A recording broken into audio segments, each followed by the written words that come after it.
കേന്ദ്ര സർക്കാരിന്റെ കാര്യക്ഷമമായ ഇടപെടൽ ഓപ്പറേഷൻ സിന്ധുവിലൂടെ നടക്കുന്നുണ്ട്. ഇറാനിൽ കുടുങ്ങിപ്പോയ ഇന്ത്യക്കാരെ തിരികെ എത്തിക്കാനുള്ള ശ്രമമാണ്. അതിന്റെ ഭാഗമായി 6ാമത്തെ വിമാനം ഡൽഹിയിൽ മടങ്ങിയെത്തി. 312 വിദ്യാർത്ഥികളാണ് വിമാനത്തിലുള്ളത്. വിവരങ്ങൾ അർജുൻ പീതാംബരൻ നൽകും. അർജുൻ, എപ്പോഴാണ് വിമാനം എത്തിയത്? ഈ വിമാനത്തിൽ മലയാളികൾ ആരെങ്കിലും ഉണ്ടോ?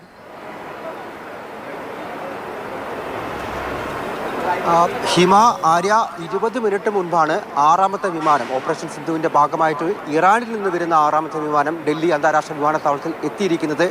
ഈ സംഘത്തിൽ ഒരു മലയാളിയുമുണ്ട് എന്നുള്ള വിവരങ്ങളാണ് നിലവിൽ ലഭിക്കുന്നത്. അത് പക്ഷേ അനൗദ്യോഗികമായിട്ടുള്ള വിവരങ്ങളാണ്. കേരള ഹൗസിൽ നിന്നും അതുപോലെ തന്നെ നോർക്കയുമായി ബന്ധപ്പെടുമ്പോൾ ഒരു മലയാളിയുണ്ട് ഈ വിമാനത്തിൽ എന്നാണ് നിലവിൽ അവർ സ്ഥിരീകരിക്കുന്ന കാര്യം. ആരാണ്, ഏത് ജില്ലക്കാരാണ് എന്നുള്ള കാര്യം ഒന്നും തന്നെ ഇപ്പോൾ വ്യക്തമായിട്ടില്ല. അത് ഇമിഗ്രേഷൻ നടപടികളിലൂടെ പുറത്തേക്ക് വരുമ്പോഴാണ് അതിനെക്കുറിച്ച് കൂടുതൽ കാര്യങ്ങൾ എന്തായാലും ഇപ്പോൾ മനസ്സിലാക്കാൻ സാധിക്കുക. ഇപ്പോൾ ഈ കാണാൻ സാധിക്കുന്നത് ഡൽഹി അന്താരാഷ്ട്ര വിമാനത്താവളത്തിൻ്റെ 3ാമത്തെ ടെർമിനലാണ്.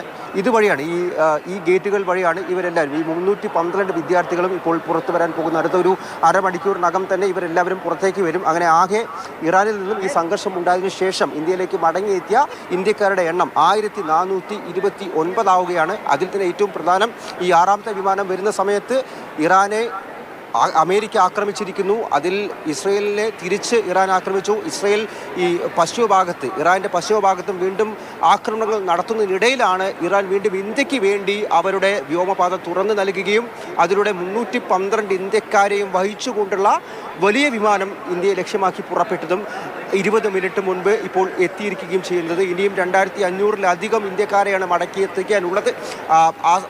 അത് പൂർത്തിയാകുന്നവരെയും, ആ ദൗത്യം പൂർത്തിയാകുന്നവരെയും ഈ ഓപ്പറേഷൻ സിന്ധു തുടരുമെന്നുള്ള കാര്യം തന്നെയാണ് നിലവിൽ മനസ്സിലാക്കാൻ സാധിക്കുന്നത്. ഇന്ന് ഇപ്പോൾ മടങ്ങിയെത്തുന്ന 318-ൽ ഭൂരിഭാഗവും, ഏകദേശം 250-ലധികവും കശ്മീർ സ്വദേശികളാണ്. കശ്മീരിൽ നിന്നുള്ളവർ തന്നെയാണ് ഇറാനിൽ അധികവും ഉള്ളത്. അവർ വിദ്യാർത്ഥികളായിട്ട് അടക്കമുള്ളതും ജോലി ചെയ്യുന്നതെല്ലാം തന്നെ കശ്മീർ സ്വദേശികളാണ് കൂടുതലുമായിട്ട് ഇപ്പോൾ ഇറാനിൽ ഉള്ളത്. അവരെ എല്ലാവരെയും മടക്കിയെത്തിക്കുക, ശേഷം ഡൽഹിയിൽ നിന്നും ഒരാഴ്ചയ്ക്കുള്ളിൽ തന്നെ ഇറാനിലുള്ള എല്ലാ ഇന്ത്യക്കാരെയും, പ്രത്യേകിച്ച് വിദ്യാർത്ഥികളെല്ലാം മടക്കി എത്തിക്കാൻ കഴിയുമെന്നുള്ള പ്രതീക്ഷയിലാണ് കേന്ദ്ര സർക്കാരുള്ളത്. അതുവരെ ഓപ്പറേഷൻ സിന്ധുവുമായി മുന്നോട്ട് പോകും.